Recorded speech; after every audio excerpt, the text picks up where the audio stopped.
Nerd on most social media. You can find me under the hashtag Stop Bottled Water. And it's become quite the passion of mine to show people how destructive bottled water actually is. I do a lot of teaching on TikTok, on Facebook, pretty much anywhere in my community.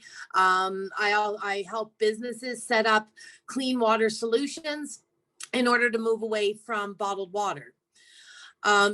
Going back into where this started, because I wasn't really a water nerd my whole life, although I guess I kind of was. I grew up on an island in Nova Scotia called Cape Breton Island, very small island off the east coast of Canada. So I was always near water. I grew up on beaches, I grew up on lakes, I grew up searching for waterfalls, that whole thing, right? Even before when I was still drinking bottled water, I was substantially happier with a glass of water than I was without one. Water has always been something that I don't know, I just jived with. Oh, Rhonda has a friend in Cape Breton. About when I was 41 or so about four years ago, I started getting old, sick. My skin didn't look very good anymore. I was in sales, so I just thought I was just stressed out, and stress causes you to age faster. It's the joke in sales, right? I was in the car business. And I was noticing stuff like, putting on weight and definitely looking my age, if not looking older than my age.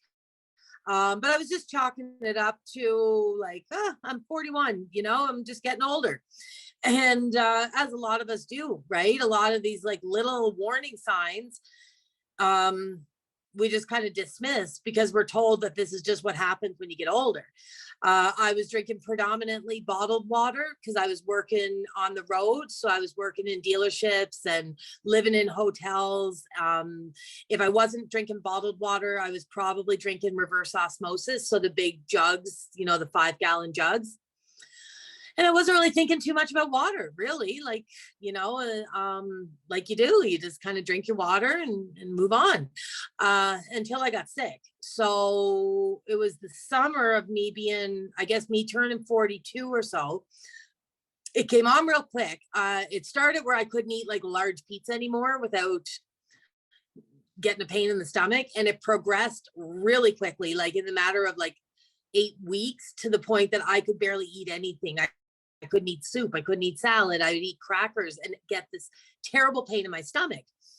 So I ended up, I'm not a really big doctor person. I don't go run into the doctor at every cramp, everything, but I had to go.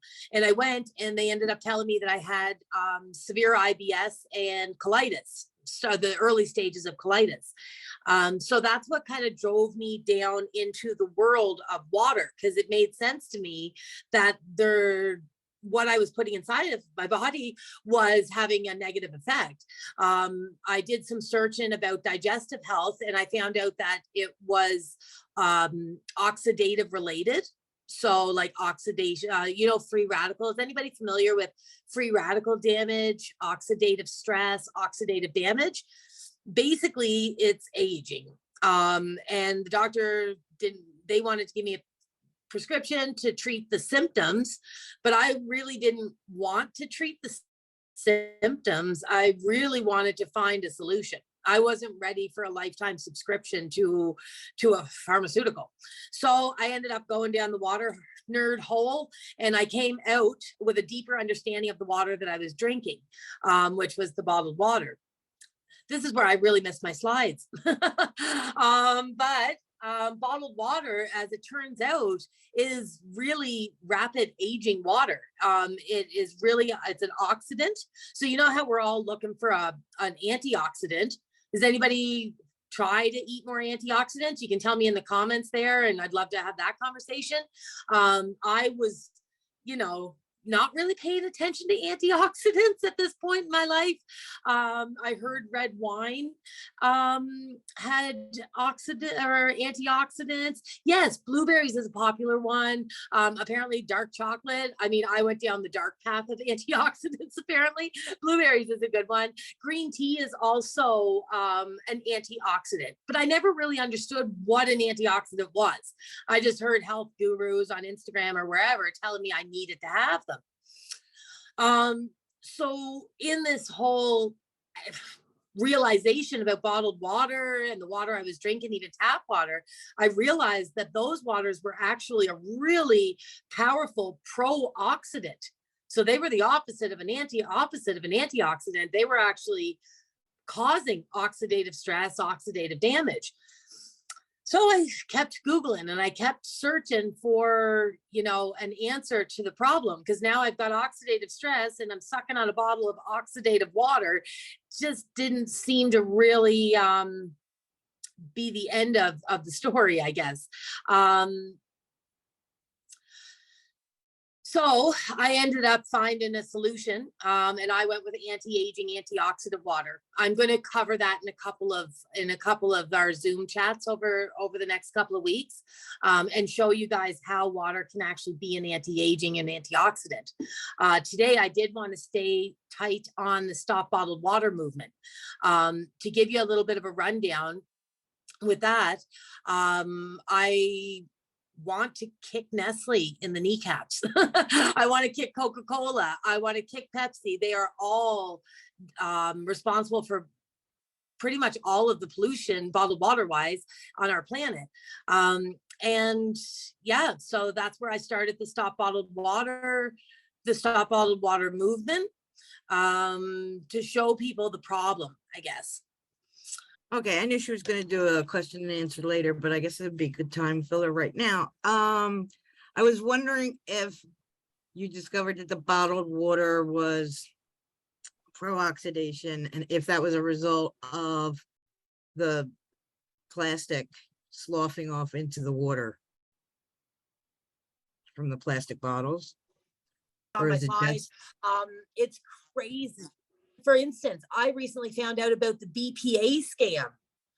So I was drinking water out of a BPA-free bottle because I never looked into it. And I thought, okay, here we are, it's BPA free. It turns out there's 26 bisphenols in a petrochemical bottle, and BPF and BPS behaves the same way as BPA, meaning that it disrupts your hormonal balance, and has been linked to everything from breast cancer, prostate cancer, low IQ, infertility, anything from a hormonal imbalance. There's a lot of talk on the internet right now about hormone imbalance. And that's the kind of the people that I'm hoping to reach to, is those people that are teaching about that, but drinking bottled water. I have this because this is one of my most interesting ones. So this is a BPA free bottle, plastic. In Canada, we don't get any more glass bottles. Even Perrier now, 5 years ago, Perrier was still in glass, but now it's in a plastic bottle. Everything is plastic. This particular bottle is really interesting. It is an antioxidant bottle. Oh, where is it at? Does it say oh, down the bottom here, it says antioxidant. I actually have tested this water. It's not an antioxidant, but there's two interesting points on this bottle. It is there. So if you can see how hard that is to read, I don't think I can barely read it. And it literally says caution, not intended for children. And they seem to have hid it. Who reads the back of a bottle before they give it to a 3-year-old, right? Another interesting thing on this particular water is it's called, it's so hard to see, vapor distilled water beverage. So because of the long ingredients list on the back of this bottle, this is not even water. This is a water beverage, or as I like to call it, really crappy Kool-Aid. It is full of salt. There's 5 different salts and sodium bicarbonate, which is a way that the bottled water companies use to fake the pH of water. But sodium bicarbonate can really mess up your own pH system. If you drink sodium bicarbonate in all of the water you drink, you can actually negatively affect your blood pH. So that's why it's not intended for children, because of all the additives in it. And so this water beverage is one of my favorite water beverages to talk about. Chemicals that from plastic that is all over the place. It could be the wrappers on our food. It could be well, it's coverings like the stain resistant coverings that they put on furniture, and it's in bottled water. And the main thing about PFOS and PFAS that we need to know is that we can't detox it. It's a known carcinogenic, and every bit of PFO and PFA that you've ever ingested is still trapped inside of you. Another one that really blew me away was a lot of the microplastic in the bottled water gets stuck in our kidneys. 2 weeks of drinking bottled water where you would actually ingest enough microplastic to make a credit card. So if you're drinking bottled water, you could be ingesting multiple credit cards every year. And our detox system, our kidneys don't recognize the size of the microplastic, so it doesn't filter it out. So it ends up having a lot of microplastic in our kidneys. So let's, I've never done the 2-screen thing. So let's see. So one of my my biggest talents is exposing the secrets that the bottled water companies don't want you to know. Starting off with, most of it is actually municipal water. If you start, and I challenge everybody on this to go and look next time you're shopping for water and have a look. More often than not, it will say municipal water. If it's a natural spring water, it's still the municipal water of that town. Like in Canada, it's Hope, BC. So Nestle is draining the natural springs of Hope, BC, which is actually the town of Hope's water. So if the government sells it all to Nestle, then Hope, BC is going to have to pay Nestle a 4,000 time markup to buy their own tap water back. And that's part of what I'm fighting as a warrior, is I'm fighting to keep water free, both monetarily and in our springs, in our municipal sources. This is really interesting. Nestle pays $2.25 to bottle 1 million liters. How much? Now I know what I pay here in Alberta. I'm paying at least $2 a liter for Nestle. Depending on where I buy it, I've paid over $3.50, and that's 1 million. So that, look at that, now we can see where the big bad business is coming from. Bottled water is predicted to hit $30 billion industry in 2030. And I promise each and every one of you, even if you think bottled water is cheap right now, and that's why you buy it, it's not going to get any cheaper. There is, water's changed in 2021. Water actually became a tradable commodity, which means that corporations are now buying large bodies of water from our government for pennies, in order to put it into a bottle and sell it back to you. Nestle has gone on the record multiple times to tell us that they don't think that clean water is a right.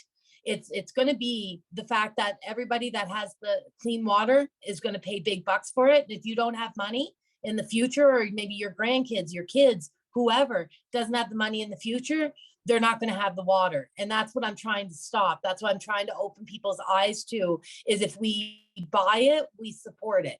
And we send a direct message to Nestle, to Coca-Cola, to Perrier, although I think Coca-Cola owns them now, that we support this. And if we stop buying it, then we gotta send another message. We have to vote with our money, you know? this breaks my heart. And Andre, I know you know that this breaks my heart. Andre's in Florida. This paradise is in Florida. It's not as Ginny Springs. It's the place to go and I don't know, float in tubes. There's lots of animals. It's just a beautiful, beautiful national park in Florida. And Nestle started last year draining Ginny Springs. So all that beautiful water is going to be in a gas station near you soon. And this is again why, like I say on the bottom there, we need to stop bottled water, and we need to free the water.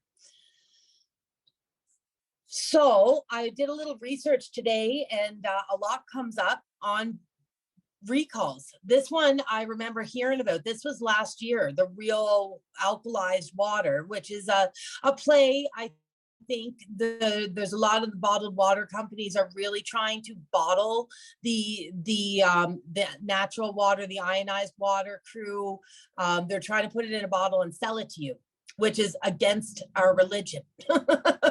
But these guys are doing it. So Real Alkalized Water ended up giving at least 5 children non-viral hepatitis. And it got pulled off the shelves. I don't think they've ever come back.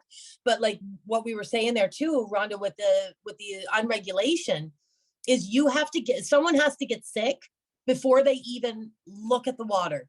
Our tap water is tested, depending on where you are, 5 to 10 times a day for bacteria, for anything dangerous in the water. So as much as we're turned off by our tap water, it's safer. What's going on, oh, pardon me. What's going on with the bottled water is it's being tested. Possibly, I know with the audit for the FDA, it needs to be tested once a year, but they don't actually have to send that test anywhere. What they have to do is hold it, almost like we hold our taxes for 7 years.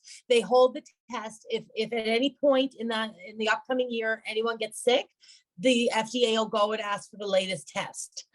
But bottled water is not tested. It's not safe, and it's not fresh. You know, I had one client, he was buying Fiji water. He was spending $300, $350, he figured, for his family of 5 on Fiji water. And I asked him, well, why Fiji?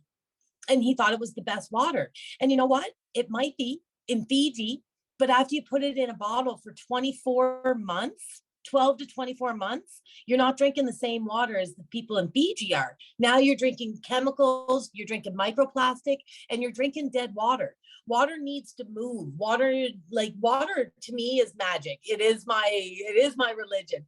I love water and everything about it. I love being in it, on it, drinking it. Like, it is my complete obsession. And to put water into a bottle and sell it in a year or two should be shocking to all of us, because that cannot be good. This is really interesting. This is Starkey spring water. If anybody ever wants to send me bottled water from the USA, oh, I'd love it. Starkey in 2017. Now, this is an article from 2020. The original Starkey spring water from 2017 had dangerous amounts of arsenic. They refused to take it off the shelves and refused to change it. So what are we paying for? I'd love to know how much a bottle of Starkey water is at Whole Foods.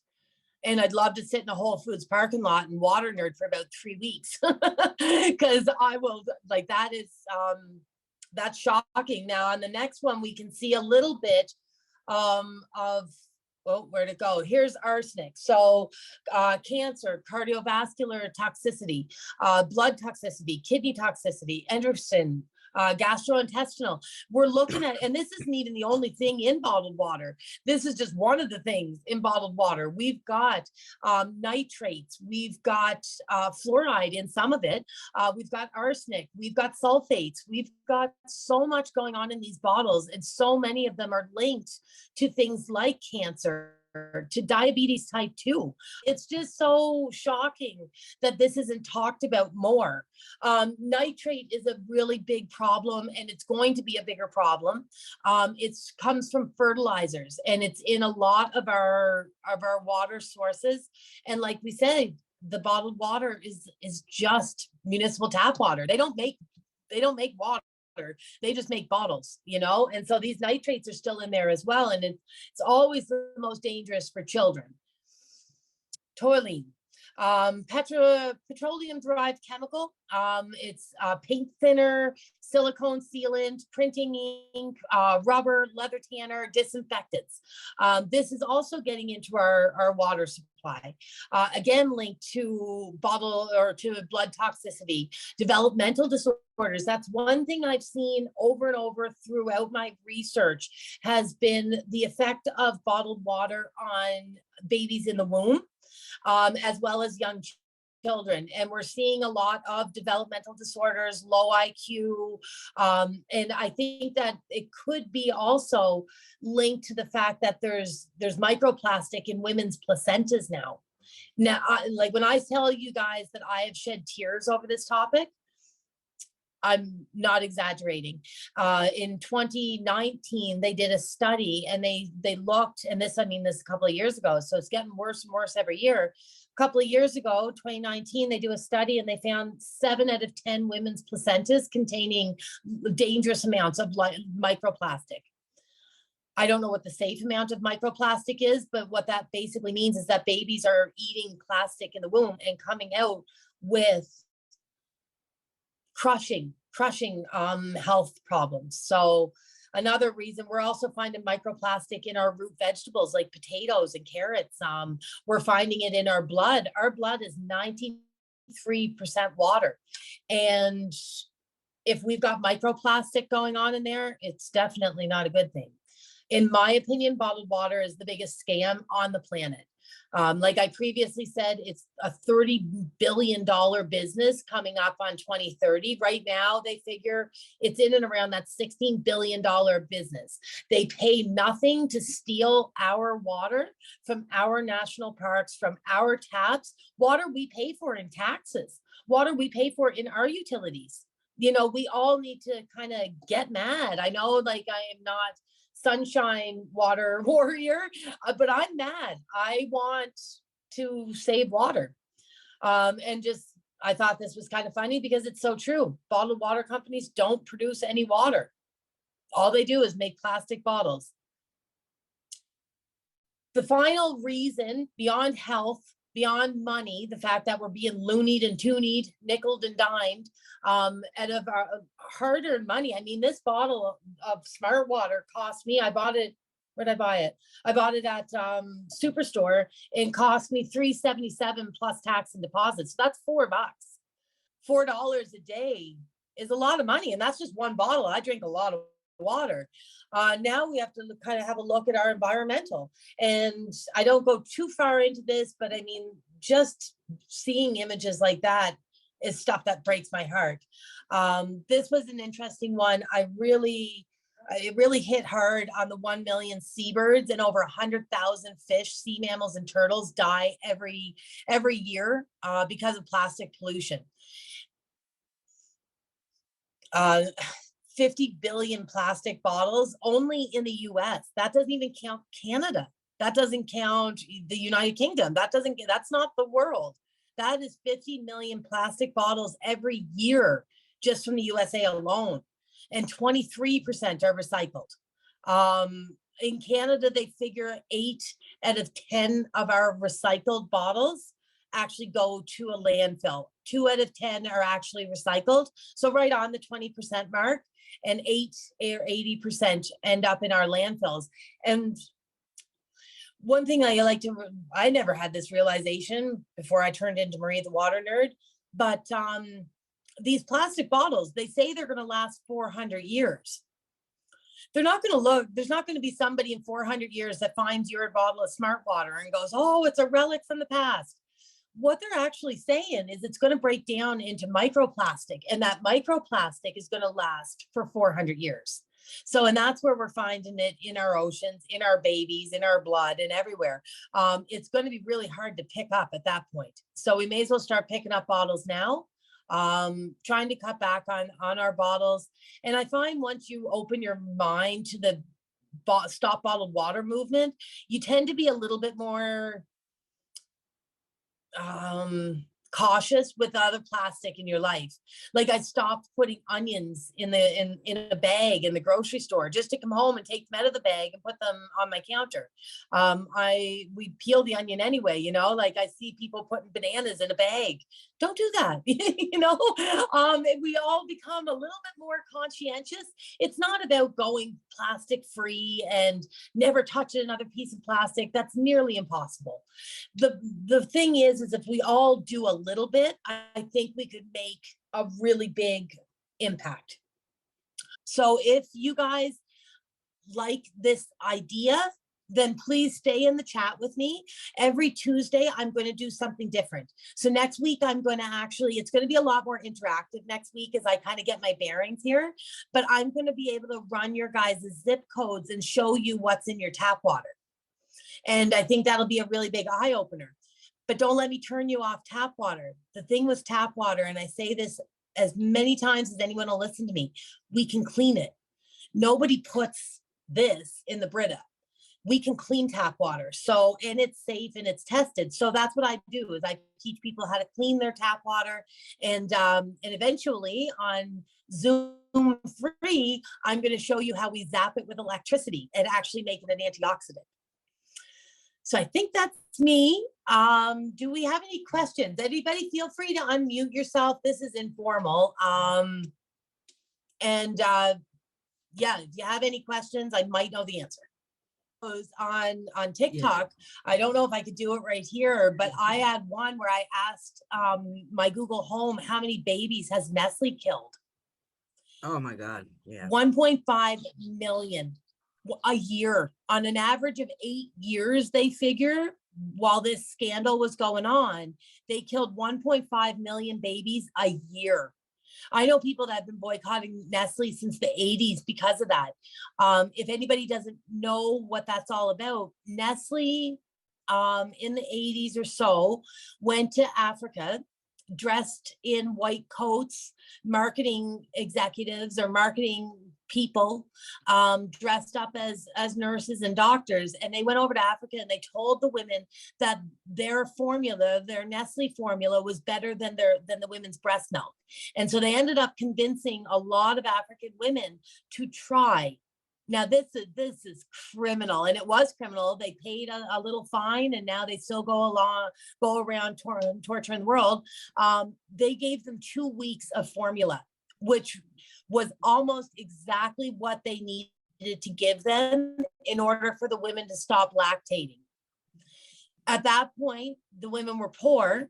The babies either starved to death if they couldn't buy the Formula.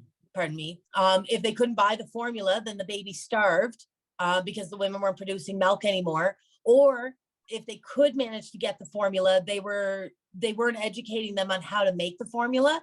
So the women were taking whatever water that they could find in a panic because their breasts weren't making milk anymore, and mixing the formula with any water, which ended up being contaminated water.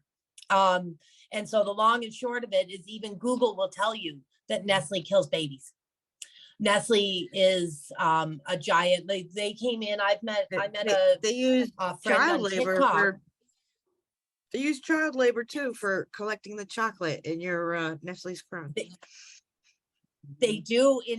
There was 4 grown-up men now that actually won a lawsuit in 2019, and I cheered. I literally cheered when they won that lawsuit, but it took them almost 20 years of going after Nestle because they were child slaves in Africa digging for chocolate, and they still do it. You know, and it's hard to boycott Nestle. Actually, I'll put it in the chat.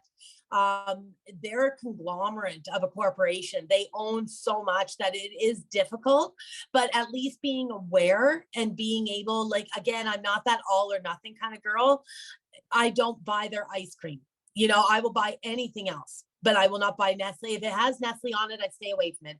I don't drink their water. I don't buy their ice cream, and I tell the whole world who they are. So I need people to, digital marketers, people with a passion, to stay with me until the end of this whole series here, because you might find out that you're a little bit of a water warrior too. Well, I know I am. I was piqued because actually I thought it was ridiculous that people were starting to pay for water in the first place. I guess it was what, early 80s that it started to come into vogue. I'm like, why would you pay $2? Because it wasn't even cheap then. It was like, $2. It wasn't it, eh?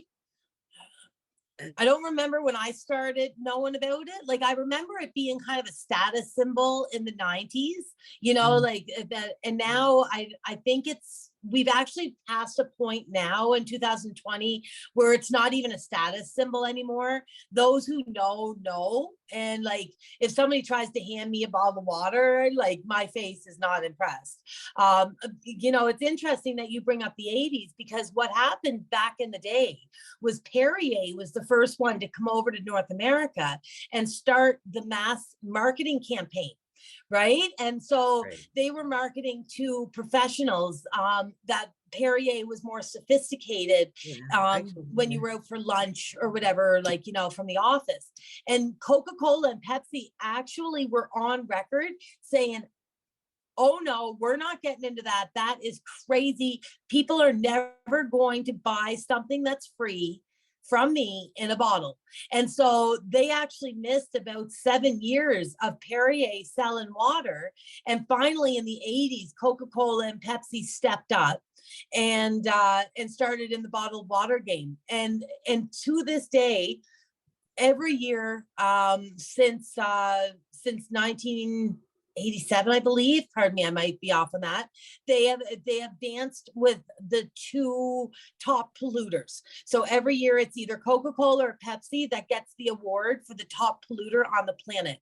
And it's time that people wake up and just stop. Aquafina, there was at one point, Aquafina, I don't know if anyone else remembers this, but I remember this on the news, Aquafina getting exposed for using Detroit River. They were using the Detroit River and they were putting it through their 5-stage filtration process and putting it in a bottle and selling it. Can you imagine drinking out of the Detroit River and paying to do it? I have 2 requests to make of the group. So it's already almost like 10 to the hour. So we're not rushing anyone off, but I want to make sure that in case anyone's about to head out. So 2 things come to mind. Obviously, we want to get more of this information out there, right? And we had a great group today, which actually is better than we thought initially in terms of the number of people who showed up. So that's awesome. So I'm wondering, until we get a Facebook page set up and everything else dialed in the meantime, if you don't mind, if you in the chat room that Marie set up, if you could just add 2 comments in there. One, what will you say to someone who might have been thinking about coming into today's event but didn't get a chance to? Just so they kind of get a sense, like, is this worth my time? Was this a good thing? Was it not? Or whatever your impressions were, that's fine. But something like that would be helpful into that chat role. And then we'll be able to take a screenshot of that later, possibly, and then put that into the actual Facebook group. So this way, as people come in, they'll be able to see that possibly. And then then the second piece was, if you could just bullet point the 1 or 2 or 3 things that stood out to you most. What is it that you heard today that left an impression? Because for those who didn't come in today, it might be good for them to go, I never knew that, or I wish I could know more about that. Sorry, Marie, go ahead. Yeah, no, I was actually asking if you had a Facebook page. I came in like 3 minutes late, so I don't know who you are, Dennis, although you've been very helpful to Marie, so I'm sure you guys are a team. Go ahead, Marie. So Dennis is I think of us water warriors, as I was joking earlier, as the Smurfs. He's techie Smurf. So he helps me with a lot of the tech stuff that I'm not really good at. I'm the water nerd, so I guess I'm nerdy Smurf. We've got a few others here that, well, not here with us, but yeah, that take on different roles as far as getting this information out. I do actually, and I will put this in the chat, I think it would be a great idea. I do have a business page or like a group set up under Stop Bottled Water, and I do a lot of education there. So maybe what I'll do, Rhonda, is when I'm done in here, I'll pop that into the chat and you can come over and have a look at that page. I Great. think that's probably the best place for me to be. Because then you guys, I know you're going to hit Google, and I apologize if I've ruined your glass of water tonight, you guys. And yeah, I encourage you to do the research and to share it. There's a lot of stuff in the Stop Bottled Water page that it's a full-on public group, because I just want this out. Like, I'm not holding, it's not secret, it's not private, full public. Because the more people that are talking about this, the more chance we have of actually having an impact.